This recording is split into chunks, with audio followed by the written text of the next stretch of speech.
Тоа што мислевме дека е минато во нашата земја, тоа што мислевме дека не може да се случи во едно демократско општество, се случува.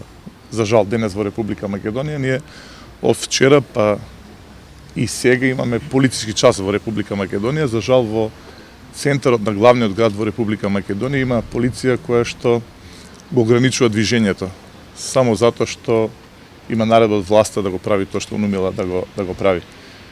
Такво однесување може да има само во една полициска држава и мислам дека веќе на сите во Република Македонија има јасно дека имаме работа со еден тоталитарен режим. Вчера на 10 луѓе кои што неколку месеци го чуваа дивењето на урбаната мафија, кај паркчето во Бристол им се спотиставени помалку ни повеќе, ова е проверена информација, може да проверите во МВР, 200 специјалци. Продолжи праксата на владеачката партија на ВМРО да помене тие работи да ги прави во утринските часови, како што знае јавноста, кога беа тука на власт во општина Центар, ги носеа деталните урбанистички планови, токму овие кои што им овозможија ова да го прават.